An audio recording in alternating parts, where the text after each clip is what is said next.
Bem, enfim, graça e paz a todos vocês. Nós estamos em Corinto. Vocês já observaram que nós primeiro fizemos a terceira viagem de Paulo e agora estamos fazendo a segunda. A segunda viagem de Paulo praticamente termina aqui. Ele vem de Atenas e vem para cá, para Corinto. Daqui de Corinto ele começa a descer novamente para ir para Antioquia da Síria, da onde ele começou. Então, hoje de tarde, então, nós vamos fazer Atenas. Então, agora estamos em Corinto. Aqui, no capítulo 18 de Atos, está escrito assim: depois disso, deixando Paulo Atenas, partiu para Corinto.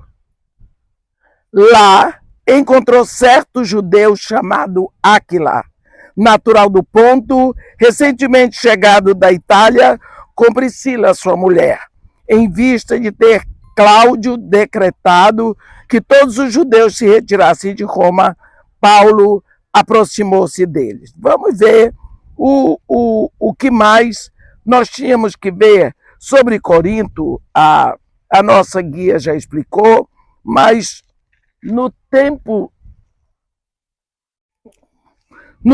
de Paulo, Corinto tinha uma população mais ou menos de 300 mil pessoas e era um lugar, Paulo viu aquilo como um lugar fácil e mais propenso para ele começar sozinho. Quando ele chegou de Atenas, ele veio para Atenas sozinho. Era uma cidade muito conhecida pela sua maldade, muito bem situada, com um centro comercial e turístico, muito dinheiro, muitos vícios, muita prostituição por causa do porto. Havia marinheiros, e onde tem marinheiros, porto, tem prostituição. E novas religiões e filosofias eram muito bem recebidas em Corinto. Corinto era a capital da Acaia, dessa região. A segunda, outra cidade mais importante era Éfeso. Aqui, no versículo 5, nós vamos ver que quando Paulo chegou em Corinto, ele encontra, não é? Ele encontra dois judeus, um casal de judeus que tinha sido expulso de Roma pelo imperador Cláudio. E esse casal também tinha a mesma profissão de Paulo, era Áquila e Priscila.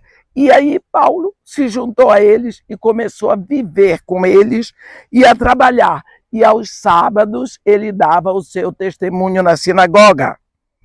Quando Silas e Timóteo chegaram da Macedônia, porque eles tinham ficado lá, lembra? Então, eles trouxeram ajuda missionária para Paulo.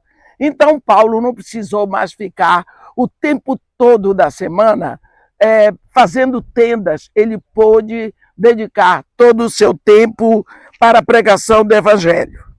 Aí, nós vamos ver que Paulo tinha enfrentado a oposição dos judeus, desde a Bereia, Tessalônica, e ele foi praticamente obrigado a sair.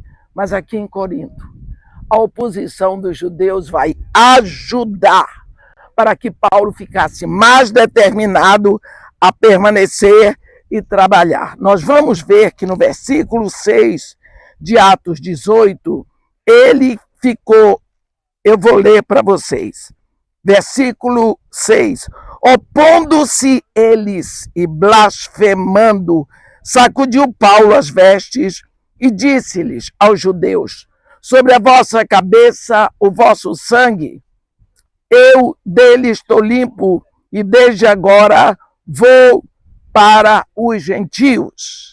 Saindo dali, entrou na casa de um homem chamado Tício Justo, que era temente a Deus. A casa era contígua à sinagoga. Mas Crispo, o principal da sinagoga, creu no Senhor com toda a sua casa. Também muitos dos coríntios, ouvindo, criam e eram batizados.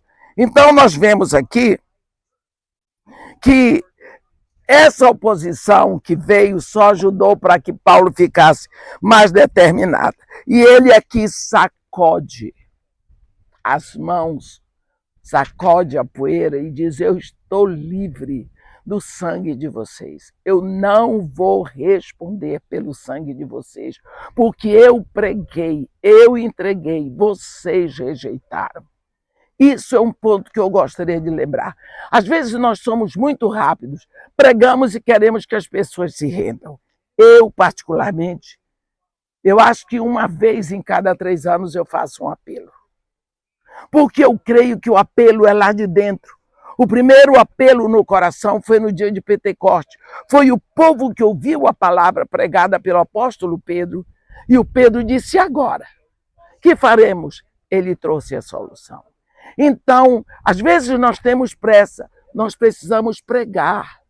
A Bíblia diz: um semeia, outro rega, outro vai colher, mas quem dá o crescimento é Deus. Nós somos muito apressados, meus irmãos, nós pregamos, quem salva é o Senhor. Você tem que se preocupar em pregar a palavra de Deus, uma vez que o poder está na semente, não está no semeador. Eu posso semear uma semente, se ela não tiver vida nela, não vai brotar, porque o semeador não dá vida para a semente. A vida está na semente. A semente é a palavra de Deus. Quanto mais eu prego a palavra de Deus, Deus se incumbe de fazê-la brotar. Então, você vê aqui, Paulo, ele pregou ali a palavra e logo depois ele vai ver que Deus trouxe uma resposta tremenda para ele. Nós vemos aqui que eles rejeitaram. A culpa não foi de Paulo. Paulo fez a parte dele. Eu dou. Se você joga fora, já não é comigo. Eu dou. Se você não recebe, se você rejeita, já não é mais comigo. Eu estou livre. Eu entreguei. Então, o que vai acontecer é que Deus, na sua infinita misericórdia, abriu o coração de Tício Justo, um irmão nosso querido, porque nessa hora Paulo precisava tanto disso. Ele morava do lado da sinagoga e ele abriu a casa para Paulo pregar. Olha aí um ponto de pregação maravilhoso. Paulo se sentiu acolhido. Ele podia fazer aquilo que Deus mandou na casa desse homem, Tício Justo. E aí até o chefe da sinagoga se converteu. O nome dele era Crispo. Crispo, o chefe da sinagoga, se converteu. Para quê? Para quê? Com isso, a comunidade judaica em Corinto ficou furiosa. Tentaram silenciar Paulo e, com certeza, as coisas ficaram tão difíceis que o apóstolo pensou até em desistir. Nesse momento, entra o socorro. Está escrito aqui assim: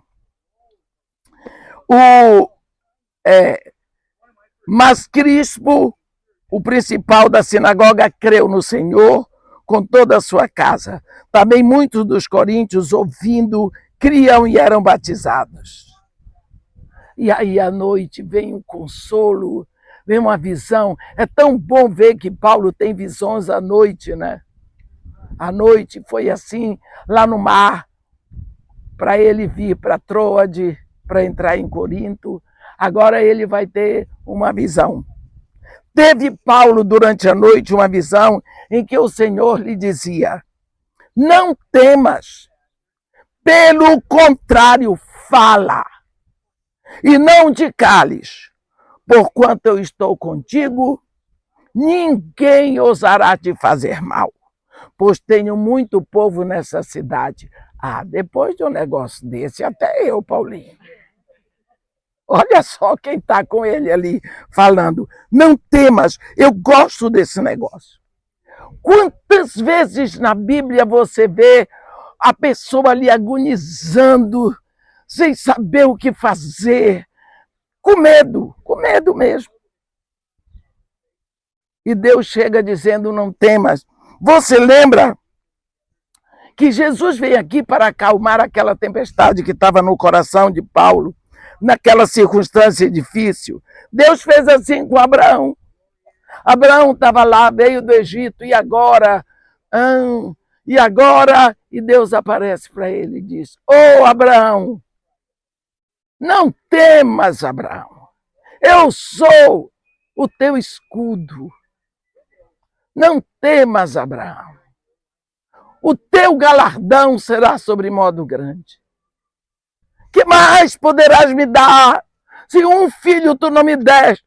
E o herdeiro da minha casa é o Damasceno Eliezer, um escravo nascido na minha casa, Senhor. Deus disse para ele, não, Abraão, não será este o teu herdeiro, será um filho nascido de ti. Nós temos certeza que esse diálogo foi à noite, porque Deus diz, vem aqui, Abraão, vem cá. Vem cá. Agora olha para o céu e conta as estrelas, vê se tu podes enumerá-las. Pois assim vai ser a tua descendência. Será tão numerosa que de numerosa ninguém poderá contar. Porque se alguém puder contar as estrelas do céu, também contará a tua descendência, que será numerosa como a areia que está na praia do mar. Deus ali diz para ele, não temas. Abraão saiu dali revigorado. Lá nós vemos em Gênesis, no capítulo 26, não é? Quando Isaac foi expulso da terra dos filisteus, que atravessou todo o deserto, e abre poço, e eles tomam, e abre o segundo, e eles tomam, e abre o terceiro, chega em Berseba, e agora? Deus aparece para Isaac, em Gênesis 26, e diz para ele, eu sou o Senhor, o Deus do teu pai Abraão, não temas, porque eu estou contigo, abençoar-te-ei, multiplicarei a tua descendência por amor de Abraão, meu servo. Não temas. Ele estava, coitado, ali a mercê, e agora para onde eu vou, com todo o meu povo, ele corria risco de ser saqueado. O maior inimigo dele era Ismael. Os ismaelitas saqueavam o povo no caminho. Então, depois nós vemos mais uma vez Deus falar com Jacó, quando Jacó tinha que mudar para o Egito com toda a sua família. Jacó estava aflito, sem saber o que fazer, lá em Gênesis 46, e Deus diz para ele uma coisa linda, linda, linda. Deus diz, não temas descer para o Egito, eu descerei contigo. Pense o que é isso. Eu descerei contigo para o Egito e te farei voltar. Olhe bem, como Deus vem sempre dando esse não temas. Ele faz isso com Josafá em 2 Crônicas, faz isso com Daniel em Daniel 10. Não foi assim que o anjo disse para Maria? Não temas. Olha, você precisa catar isso daqui, pegar, pescar esses momentos de pessoas de Deus, filhos de Deus. Isso não é pecado. Eu fiquei aflita, falta de fé. Não, não, não. Se fosse falta de fé, esse pecado, essa aí, Deus não ia lá consolar. E na hora que você está aflita, você diz, Senhor, o Senhor disse, não temas, consolou Abraão. O Senhor consolou Isaac, dizendo, não temas. O Senhor consolou Jacó, dizendo, não temas. O Senhor consolou Josafá, dizendo, não temas. O Senhor consolou Daniel, dizendo, não temas. O Senhor consolou Maria, dizendo, não temas. Faz com que esse não temas seja vívido no meu coração agora. Procura isso. A gente aprende com os exemplos bíblicos. Depois que Paulinho, então, recebeu essa palavra, a Bíblia diz, no versículo 11, e ali permaneceu 1 ano e 6 meses, para quem já estava querendo ir embora, ainda ficou 1 ano e meio, ensinando entre eles a palavra de Deus. Isso é um espetáculo. Nós vemos aqui uma coisa. Jesus já havia aparecido a Paulo, mas aqui nós vemos ele se manifestar. Paulo agora vai ser levado para a corte. Ele era um cidadão romano, sabia se defender.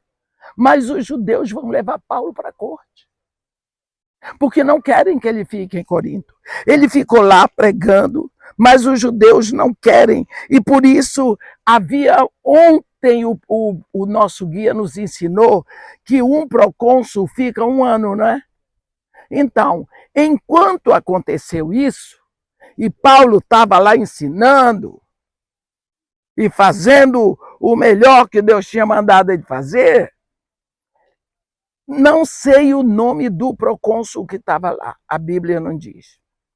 Mas os judeus estavam esperando, estavam achando que aquele procônsul que estava lá era muito, muito tolerante com Paulo. Então, agora vai mudar o procônsul. Mudou o procônsul. Aí, quando vem esse procônsul chamado Gálio, os judeus disseram, então, esse daí agora com esse a gente consegue. A gente consegue acabar com a raça desse coisa, por minha conta, não está escrito assim. Nós vamos conseguir. Aí a Bíblia diz aqui assim, que os judeus, quando porém Gálio era procônsul da Acaia, levantaram-se os judeus concordemente contra Paulo e o levaram a tribunal, dizendo, olhe a acusação. Este persuade os homens a adorar a Deus por modo contrário à lei. Ia Paulo falar, porque ele tinha direito, ele era cidadão romano, quando Gálio não deixou, disse, praticamente não precisa. Falou para os judeus, se fosse, com efeito, alguma injustiça ou crime de maior gravidade, judeus, de razão seria atender-vos. Mas se é questão de palavra, de nomes da vossa lei, tratai disso vós mesmos. Eu não quero ser juiz dessas coisas. E os expulsou do tribunal. Meus irmãos, eu quero que você dê uma olhada nisso. Paulo não pôde falar porque não precisou. E agora, como é que os judeus ficaram? Este também, seguramente Pereira, também é a favor de Paulo. Aí os gregos estavam lá. Pegaram o acusador, o chefe dos acusadores, Sóstenes, deram-lhe uma sova. Deram-lhe uma surra. Olha o que está escrito na Bíblia. Então, todos agarraram Sóstenes, o principal da sinagoga. Lembra que antes era Crispo? Crispo se converteu ao cristianismo, entrou Sóstenes e o espancaram diante do tribunal.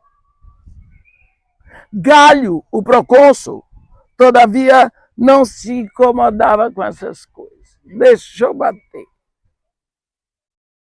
Eu acho esse momento assim, um momento em que eles foram envergonhados.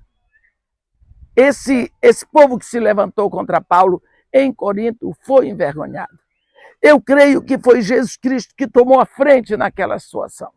Ele não permitiu nem que Paulo falasse. Né? Se lembra daquela palavra que está escrita em Isaías 54? Nenhuma língua que se levante contra ti prosperará. Porque ali Paulo não teve que abrir a boca, que era um momento bom para ele abrir, ele era cidadão romano. Mas Gálio não precisou. Galho simplesmente disse: isso é fofoca de vocês. Isso é um negócio de vocês. Se vira aí. E o povo deu uma surra em Sóstenes. Então, depois que acontece isso, nós vamos ver que Paulo ainda ficou muitos dias, não é? Ficou muitos dias em Corinto, a Bíblia diz, e tem um negócio aqui que nós podíamos chamar a atenção. Eu sei que o nosso momento aqui não é tão longo. Quando Jesus Cristo diz para Paulo: pois eu tenho muito povo aqui em Corinto. Jesus Cristo não disse: eu tenho todos de Corinto. Ele diz: eu tenho muito. Aqui surge um assunto muito comentado na igreja. Pessoas gostam de fazer contenda com isso que se chama a eleição. As pessoas que não compreendem a eleição, elas acham assim que é uma ofensa ao amor de Deus, porque parece que Deus escolheu uns para o céu, outros para o inferno. Não é isso. Primeiro, Deus é o único Criador. É Ele que criou e cria e continuará a criar todas as pessoas. Ele não cria uns para dar de presente para o diabo. Pelo contrário, Jesus Cristo veio, ele mandou o filho dele comprar todos os que procedem de todo o povo, raça, tribo e nação. Então, o preço foi pago por todos. E Deus mesmo diz no livro do profeta Ezequiel: eu não tenho prazer na morte do perverso. O meu desejo é que todos se convertam para que tenham vida. Então, quando Jesus Cristo diz: eu tenho muito povo nesta cidade, é porque ele sabe que muitos que vão ouvir vão rejeitar. Olha, Deus nunca tirou do homem a liberdade de escolher. Quando ele botou lá no jardim, fez o homem, botou a árvore do conhecimento do bem e do mal e a árvore da vida, ele disse: de todas as árvores do jardim comerás livremente, menos de uma. A árvore do conhecimento do bem e do mal, porque no dia em que dela comeres, certamente morrerás. Olha, ele mostrou a consequência. Você é livre para escolher. Mas se você escolhe a morte, você vai morrer. Você é responsável pelas suas escolhas. É muito difícil isso. Isso é difícil de ensinarmos para os nossos filhos. Porque a pessoa é livre para escolher o que é certo, mas quando ela escolhe o que é errado, ela é escrava. Então Deus, mesmo com o pecado, depois do pecado, ele não tirou de nós, pecadores, o direito de escolhermos. Não tirou. Portanto, muitos serão chamados, poucos serão escolhidos. Lembra que uma vez Jesus Cristo, falando sobre o reino dos céus, ele disse: o reino dos céus é comparado a uma rede de arrastão, que lançada ao mar traz muitos peixes. Depois vão ser escolhidos. Uns para o mar, outros ficam. Porque nós sabemos que as pessoas ouvem, mas não querem. Elas rejeitam. Não é? Eu já ouvi gente me dizer: essa é a sua fé. Essa é a sua fé. Para mim não serve. Uma vez eu ia subindo assim no Morro Dona Marta, pá. A casa de Maria Marta faz uma esquina assim. Quando eu vinha descendo ali, eu dei de frente. Eu ando sempre depressa, e só que vinha descendo assim um homem com um revólver na mão. E eu conhecia aquele homem, um jovem lindo. Aí deu de frente comigo. Ele se assustou comigo e eu com ele. E ele disse: desculpe. E eu disse para ele: meu filho, entra para tomar um café comigo. Entra que eu quero falar de alguém que te ama tanto. Ele disse para mim não serve mais. Eu disse, meu filho, só ouve um pouquinho. Ele disse, admiro a senhora, mas para mim não serve mais. Foi embora. Depois de 3 anos, ele foi preso. E lá do presídio ele mandou o filho dele falar comigo e pediu uma Bíblia. E eu tinha ganho uma Bíblia de capa azul que tinha sido feita na Coreia. Eu era louca por aquela Bíblia, porque tinha isso aqui, a brochura toda dourada, e eu nem lia a Bíblia, era mais para ter. E eu tinha aquela. Eu mandei. No dia que o corpo dele foi enterrado, foi encontrado, foi num balde de lixo, com aquela Bíblia por cima. Foi oferecido a ele. Ele disse, para mim não serve mais. Não serve mais. Quantas pessoas ouvem? Muitos serão chamados, nem todos serão escolhidos. Quantas pessoas ouviram a palavra de Deus lá na sinagoga de Corinto? Quem foi que veio? Alguns. Lá em Atenas, alguns. Então, quando Jesus Cristo diz, olha, não temas, pelo contrário, não fala, não te cales, porquanto eu estou contigo, ninguém te ousará fazer mal, pois tenho muito povo nessa cidade. Ele estava dizendo que nem todos viriam, mas como Paulo não sabia quem viria, então era Paulo pregar, para que todos ouvissem. Por dentre aqueles que ouvissem, alguns viriam. Então, daqui de Corinto, depois disso, é que Paulo começa a falar e ele vai começar a terceira viagem. Ele vai descendo daqui de Corinto, ele leva a Priscila e Áquila com ele, ele já vai descendo para Antioquia.